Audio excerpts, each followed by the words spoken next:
What up, my fellow comic book readers? Guys, I decided to start doing some other stuff other than my daily reviews that I've been doing. And I like doing those. I'm going to continue doing those on top of, I picked something new to do for every day of the week. And this one was recommended by my fiance. She actually, was like Throwback Thursdays. And I was like, oh, that's a common sense one, right? So for the first inaugural Throwback Thursday, we're going to read Marvel Tales number 85, starring Spider-Man.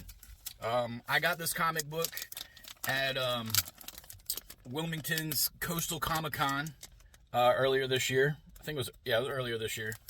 I don't think these comic books are in like perfect shape or anything, but they're definitely worth reading, and I paid like $2, $3 for it, something like that. But yeah, I'm gonna read it, and then I'll let y'all know what I thought about it.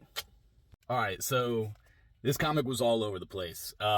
It started off with Spider-Man's face getting seen by Smythe, who is the creator of the Spider Slayer.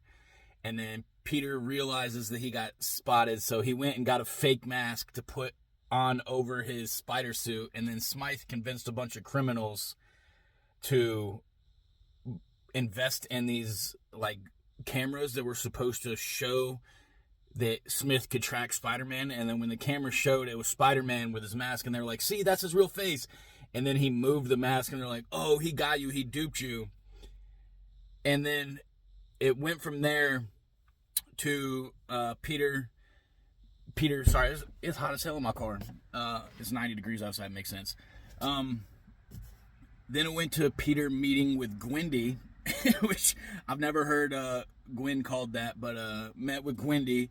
And then Gwen was worried about Flash, who is, one of Spider's best friends. But when I was reading this, I was thinking in my head, like, I'm trying to go read Absolute Flash, But Flash is a Marvel character that's Spider-Man's friend. Flash just got back from Vietnam, so Gwen is worried about Flash and takes Peter over there, and they check on him, and they're like, yeah, there's something wrong with him because he's, like, kicking them out, and he's mad that they keep asking him questions. And then they're walking out, and then Peter gets jealous and is, like, telling her, like, what's between you and Flash, And then Gwen's like, what do you mean? I'm just worried about him. He's your friend, so it worries me that one of your friends. And then Peter's like, oh, you're the love of my life. I love your soul, not just your face and your body. It's corny. And then they go out, and Spider-Man's like flying around the corner and gets caught in a web that the Spider Slayer spawned. And then Smythe comes down the spider web and is like, I've got you now. And Peter Parker's like, oh, he does got me, and he knows it. So,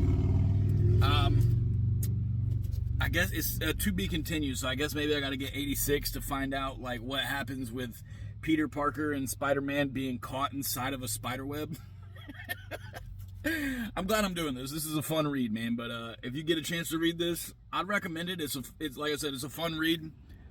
Spider-Man is old school Spider-Man, and yeah, guys, keep reading.